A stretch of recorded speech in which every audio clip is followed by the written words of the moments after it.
Hi everybody, it's Amy. I'm just doing this quick video for Debbie. She wanted to know how I made my layouts.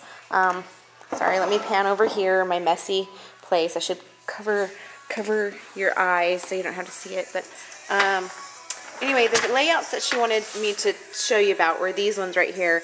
I have this one that I made the other day, and then this one I made the day before. And she wanted me to show you how to do the rays. And let me see if I can get close. When I do those, I stitch them all down and add a lot of stitching to the page. So it makes it look really cool because it looks all quilty. So anyway, so that's what we're doing. So all my layouts and my messy scrap area. Anyway, so I don't have a tripod today because I left it at home.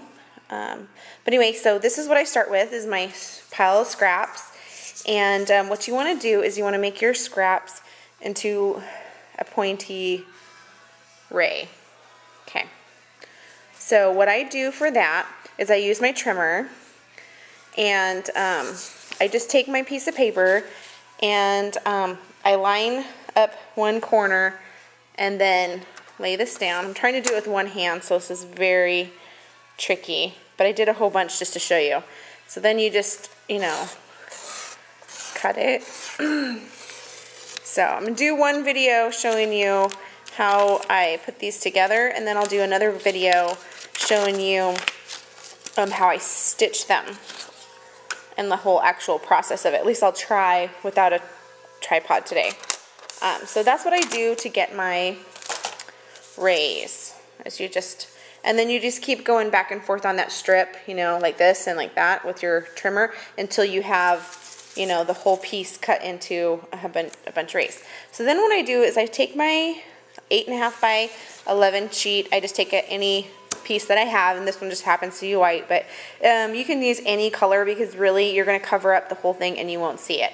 So what I do is I randomly put an X on the page. You can center it. You can put it up here, here, anywhere you want, but that's where you're going to start have your rays go to, is about that area. So depending on where you put your square, your rays will kind of focus in towards that spot. You're going to hide all the ugliness with a square. I'll just use this for an example. But you're going to cover it up with your, you know, place for your photo mat. So you're not going to see if all the rays line up perfectly because you're going to cover it up. So that's what you start out with. And then what I do is I take some, again, this is really hard with one hand because I should have had a tripod here today, but I just put a little photo corner on. I take my ray, and let's see, usually I start on the sides, but for this one we'll just start here, and I just line it to there and have it go out. Then my next one, I just make sure, and sometimes I skip a whole section and I'll fill it in later, but so there's one for my corner, and I'm going to use this bright blue, and you do it whatever color you want.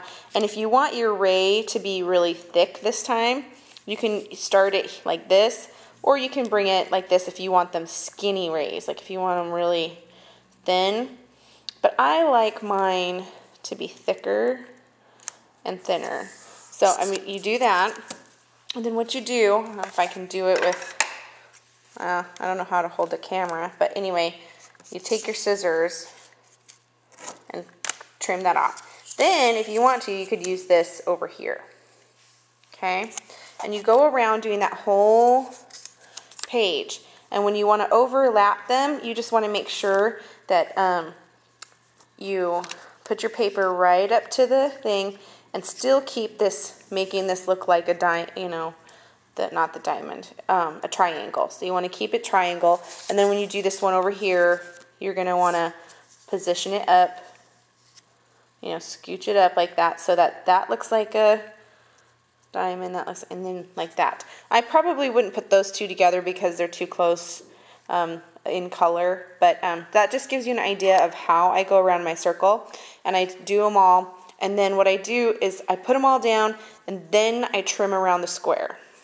So, and that's how you get the look that you're going for. So hopefully that'll give you some help, shows you how to do it. I will start this video up again for part 2 when this part is finished and when we get ready to stitch. So we'll do a part 2. Thanks.